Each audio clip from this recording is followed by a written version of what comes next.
Donc l'objectif de cette vidéo est de vous présenter le transistor bipolaire NPN.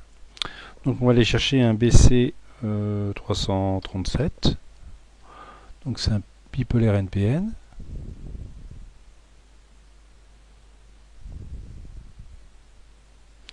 On va prendre aussi donc une résistance. On a besoin de quoi? Un générateur, batterie, puis celle aussi. On va prendre un bouton, button. Ça peut être intéressant de prendre un moteur, DC. Voilà, un petit moteur. Un bouton, moteur. Bon, voilà. Donc on va mettre le transistor. Le moteur. Voilà, le moteur. On va aller chercher la masse, le ground. Clic gauche. On va mettre un power. Par exemple, on va prendre un moteur 12 volts. Clic droit, éditer les propriétés, plus 12 volts. Voilà. On va mettre une résistance.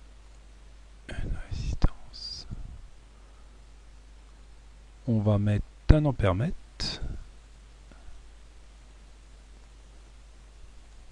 Voilà. Oh, un milliampèremètre. Milli. Ok. On va en mettre aussi là. Un milliampèremètre.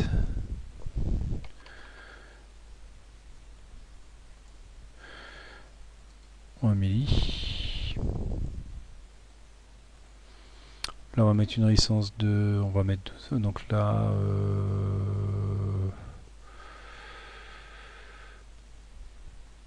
12 colle résistance. La résistance de bobinage. Là on va mettre 12 volts, ça fait 1 ampère avec 12.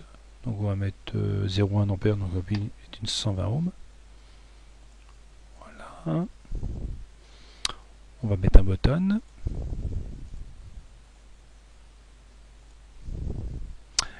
Et puis, alors soit on va mettre une batterie. Voilà, on peut mettre un générateur, mais c'est pour vous montrer qu'on peut mettre autre chose. Puis là on va mettre aussi du 12 volts. Voilà.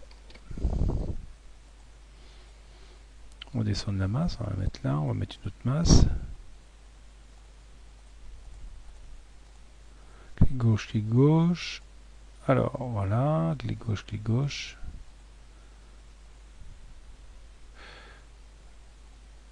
Alors ce qui va être intéressant aussi, ça va être de mettre le voltmètre au niveau du VCE du transistor. Clic gauche, clic gauche.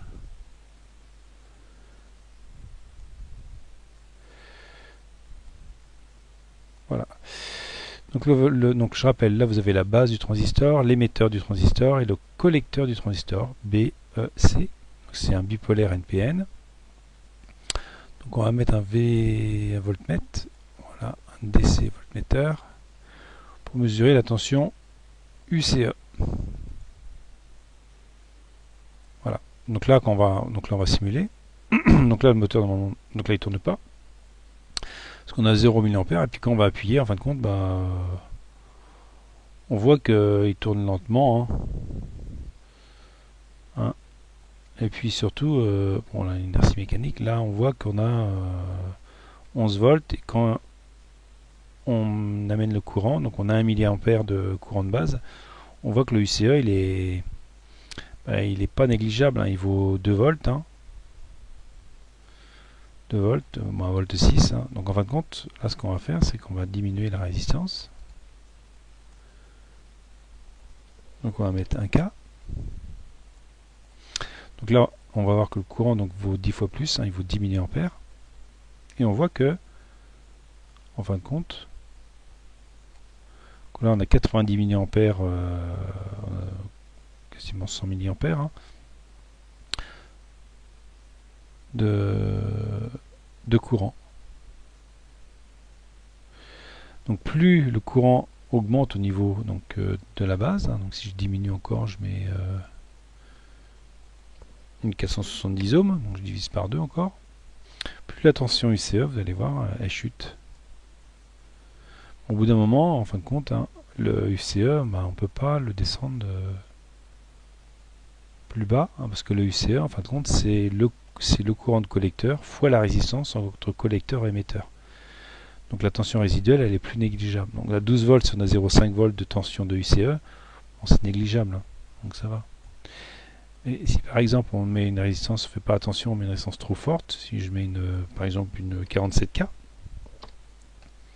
bien, le courant de base IB il est très faible, hein, et donc on va lancer la simulation. Vous voyez que j'ai plus que 0,24 mA de courant de base, et on voit que le UCE il est à 8 volts et le moteur il est quasiment pas alimenté, hein. Il reste plus que 4 volts pour le moteur, donc le moteur il tourne quasiment pas, hein, et donc on a un courant de 25 mA dans le transistor BC337. Donc là 0,24 25 mA, donc on a un bêta de 100, donc on est en mode linéaire. Alors, je ne sais pas si on voit les propriétés, propriété state, alors donc là on ne sait pas, hein, le bêta il n'est pas indiqué, il est dans c'est le NPN, donc tout dépend comment il est déclaré.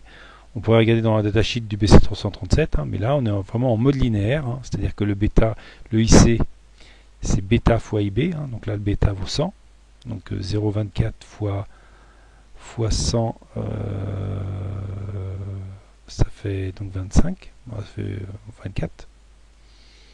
Et puis le UCE, vu qu'on est en mode linéaire, le UCE il est important. Et donc on n'est pas en mode de saturation. En mode de saturation, le UCE il tend vers 0, hein, mais il ne sera pas tout à fait égal à 0. Donc transistor NPN, résistance de polarisation. Et là, la résistance de collecteur, elle est liée, c'est 120 ohms ici, là. C'est ce qui limite le courant. Donc 12 volts divisé par 120 ohms, ça fait 100 mA au maximum lorsque le transistor est saturé. Et si on veut saturer le transistor bipolaire, il faut chuter la résistance de base. Voilà. Donc voilà la présentation du transistor NPN.